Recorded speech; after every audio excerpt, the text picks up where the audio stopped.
त्याप्रमाणे माणसानं वागलं पाहिजे. गरीब लोकांना या ठिकाणी आंधळ्या पांगळ्याला रंजल्या गांजल्यांना चांगल्या पद्धतीचं काम त्यानं केलं पाहिजे. या पद्धतीने राजा तो काम करत होता. दान अशा प्रकारे पुष्कळ करत होता. आता आलं त्याला 100ची नोट, आलं त्याला 500ची नोट, आलं त्याला 2000ची नोट राजा द्यायचा आणि खुश करून महाराजाला पाठवायचा. महाराज बकरी होती, सोकली होती, रोज येऊ लागले. येता येता एके दिवशी महाराज या ठिकाणी महाराजाला यायचा, दस्ती द्यायचा, टाळी द्यायचा, नोट द्यायचा, छल्ला द्यायचा, सगळं द्यायचं, गाडीवर बसून घरून काढून द्यायचा. आता महाराज उपस्थित घेऊ, छल्ले जरी असले, सोनं जरी असलं, नोट जरी असली तर पैशाने माणसाचं पोट भरत नाही. माणसाला आयुष्यामध्ये काही ना काहीतरी महाराज या ठिकाणी खावं लागते. जरी तो झाला संन्यासी तरी तो माथ्याने तोंडवाशी. दुपारच्या पारी महाराजांना कोणी असो खायलाच लागते. महाराज म्हणाले, बाबा या ठिकाणी आमच्या गावच्या सरपंचानं चांगलं केलं हो, दक्षिणा दिली, मग तर जेवायलाच केलं नाही. माणसाचा आदर सत्कार करत असताना सगळ्या गोष्टीने बरोबर आला पाहिजे, म्हणून त्याला या ठिकाणी जेवायलाच केलं नाही.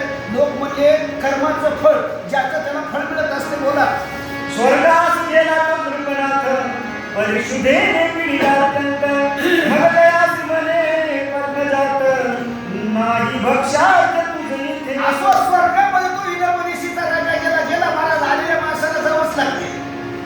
महाराज आलेल्या माणसाला जावंच लागते. गेला गेला म्हणजे त्याचं वाचलं. गेला मृत्यू लोकातून यमलोकात गेला, यमलोकातून धर्मलोकात गेला. चांगल्या पद्धतीने त्यांची बसायची व्यवस्था झाली.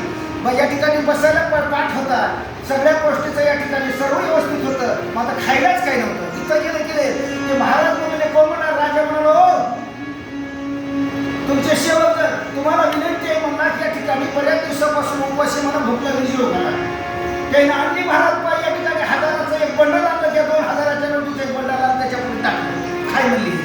अहो कसंही डॉक्टर मग कोणता खातंय काय, सोनं खातंय काय, चांदी खातंय काय, काही खातंय काय, माणसाला खाला आणलं लागतं. ते मला हे नका हो, जेवायला खिचडी म्हणजे काय असं ना, मला द्या ना काय, तर ते मला जमत नाही. आमच्या लोकांना तुम्हाला खायला मिळत नाही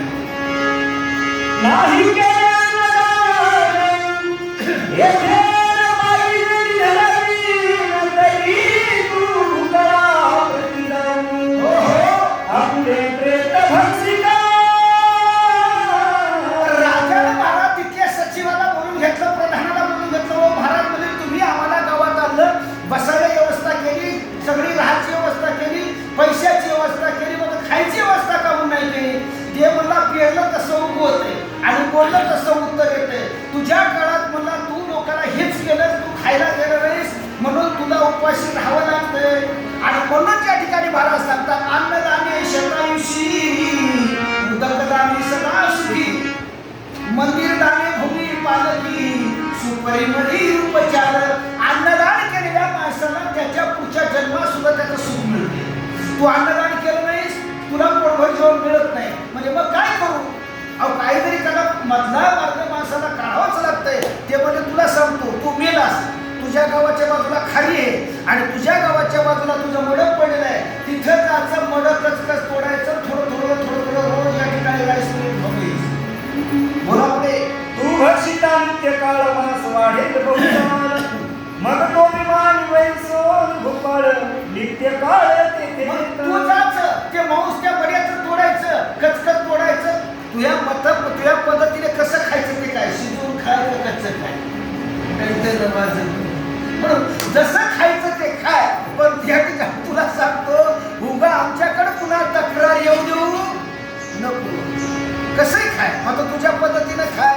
अशा पद्धतीला राजाला या ठिकाणी सांगितलेलं आहे. हो ते आपले भक्षण स्वर्गासी जाय परतून, अनंत काय एवढे दान तुझे नाही राघव. लेखक सांगतात, श्रीधर महाराज सांगतात, माझा तोंड महाराज रोज येऊ लागला. कुठे येऊ लागला? अहो गावाकडे येऊ लागला. अहो महाराज कसंही तरी झालं तर गावाकडे जावंच लागतंय. होय महाराज, आता इथून तुम्ही गावाकडे जाणार आहात का नाही? घरातून दारी, दारातून घरी, एक दिवशी मरी आणि दुसरी दिवशी पुरी. सुतळीचा उंडा, कोरा हांडा, फोडायला धोंडा. माणसाच्या जीवनाचा सार आहे सत्य. मात्र जोपर्यंत या ठिकाणी माणूस जिवंत आहे तोपर्यंत किती जरी या ठिकाणी जिल्ह्याला फिरला, तालुक्याला फिरला, राज्यात फिरला तरी त्याला घरला जावंच लागतंय. ते राजा या ठिकाणी दररोज जायचा, तिथं झोपायला दुसऱ्या गावाला जायचं आणि खायला दुसऱ्या गावाला यायचं. म्हणजे जवळपास या ठिकाणी बाबू महाराज तुमच्या आमच्या जोडीतला ते महाराज होता. महाराज दिवसभर घरीला खायला मात्र सोडित नाही. असा प्रकार या ठिकाणी त्यांनी घडून आणलेला आहे. भाग्य देवाला की निश्चित दैवत रघुनाथ शत्रुनाथ शांती सुखावून अद्भुत तुझे सुख नसेची.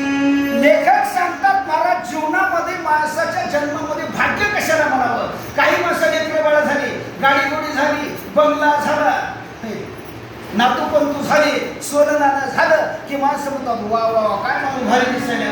भाग्य त्याला म्हणत नाही महाराज, भाग्याचं नाव आहे लागली.